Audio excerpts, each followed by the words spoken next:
Deep in the Ecuadorian jungle, where the dense undergrowth twisted like a dark maze and the sounds of nature whispered ancient secrets, lay a small village whose inhabitants lived under the shadow of a dark legend, the Black Hand. Julia, a young and daring anthropologist, arrived in the village with a deep interest in local indigenous traditions and an insatiable curiosity for supernatural stories. From the moment she arrived, she felt an ominous presence that seemed to follow her steps in the thick jungle, as if something were watching her from the darkest shadows.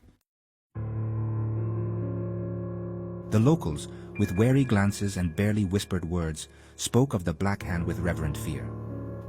They said it was an ancient entity, a vengeful spirit that dwelled deep in the jungle, waiting to punish those who disturbed the ancestral peace.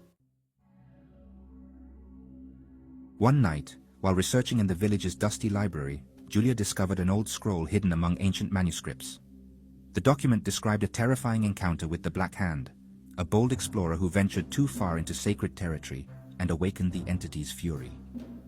The description of the hand, a dense shadow with elongated, sharp claw-like fingers, sent shivers down the spine and made the reader feel part of the surrounding darkness. Determined to uncover the truth behind the myth, Julia ventured deeper into the jungle, armed with her flashlight and an unshakable resolve. Each step brought her closer to the dark heart of nature, where the trees seemed to watch her with their twisted branches, and shadows took on inexplicable shapes. On a night enveloped in impenetrable darkness, Julia came face to face with the Black Hand. The entity materialized slowly before her, a dark and dense presence, with eyes that glowed like embers in the night. Julia held her breath, paralyzed with fear, as the hand reached out to her, emitting an aura of malice that froze the blood in her veins.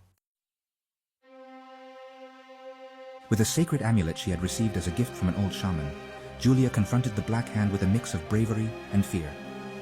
The amulet glowed faintly, as if struggling to contain the ancient power emanating from the entity. In a moment of fury and desperation, the Black Hand retreated into the shadows, disappearing as mysteriously as it had appeared. Julia was left alone in the darkness, feeling the echo of her own heartbeat in her ears as the jungle fell back into ominous silence. At dawn, Julia returned to the village with a pounding heart and a mind full of unanswered questions. Although the locals continued to avoid discussing the Black Hand in public conversations, Julia knew she had witnessed something that transcended human understanding. Since then, Julia dedicated herself to studying the legends and mysteries of the Ecuadorian jungle, carrying with her the memory of that night when she faced the unknown and emerged with a new perception of reality and its limits.